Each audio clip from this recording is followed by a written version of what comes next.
Price the lord, hallelujah. പ്രിയ സഹോദരങ്ങളെ, ഒരു സാബത്ത് ദിനത്തിലേക്ക് നമ്മൾ കടന്നു വന്നിരിക്കുകയാണ്. ഈ ദിവസങ്ങളിൽ പ്രത്യേകിച്ച് വെള്ളിയാഴ്ച കണ്ണൂരായിരുന്നു, ആലക്കോട് ശുശ്രൂഷയായിരുന്നു. അപ്പോൾ ഈ ദിവസങ്ങളിലൊക്കെ പലരെയും കണ്ടപ്പോൾ ഒരു സ്വകാര്യ ദുഃഖം.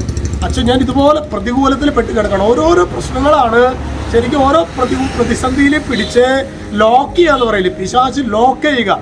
ആനന്ദിക്കാൻ പറ്റുന്നില്ല, നിരാശയിൽ നിന്ന് നിരാശയിലേക്ക് പോകുന്നു. അച്ഛൻ, ഞങ്ങൾക്ക് എന്ത് ചെയ്യുക അച്ഛാ? അതായത് ജീവിതം വഴിമുട്ടി നിൽക്കുന്ന അവസ്ഥ. അതിന് പ്രിയ സഹോദരങ്ങളെ, ഇന്ന് നമ്മൾ അതുകൊണ്ട് തന്നെ സ്വർഗം നമുക്ക് നൽകിയ വചനമാണ്.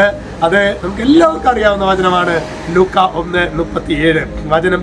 ദൈവത്തിന് ഒന്നും അസാധ്യമല്ല. ഞാൻ ചോദിക്കുമ്പോൾ എല്ലാവർക്കും ഈ വചനം അറിയാം, ദൈവത്തിനൊന്നും അസാധ്യമല്ല. പക്ഷേ നമ്മളുടെ ജീവിതത്തിൽ പ്രതികൂലങ്ങൾ വരുമ്പോൾ ഈ വചനം സത്യമാണ്, ഈ വചനം എൻ്റെ ജീവിതത്തിൽ അവതീർണനാകും എന്നുള്ളൊരു ബോധ്യം പ്രിയ സഹോദരങ്ങൾ അനേകർക്ക് ഇന്ന് ലഭിക്കുന്നില്ല എന്നത് ഒരു വാസ്തവമാണ്.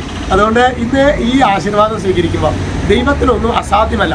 എൻ്റെ ജീവിതത്തിലെ പല പ്രതികൂലങ്ങൾ വരുമ്പോൾ ദൈവത്തിനൊന്നും അസാധ്യമല്ല, ഇത് ആവർത്തിച്ച് പറഞ്ഞ് അഭിഷേകം പ്രാപിക്കാനായിട്ടുള്ള കൃപയ്ക്ക് വേണ്ടി നമുക്ക് പ്രാർത്ഥിക്കാം. ഈശോ എല്ലാവരെയും അനുഗ്രഹിക്കട്ടെ. രക്ഷിതാവായ യേശു ക്രിസ്തുവിന്റെ നാമത്തിൽ ആശീർവദിക്കുന്നു. എപ്പോഴും എപ്പോഴും എന്നേക്കും. ആമേൻ.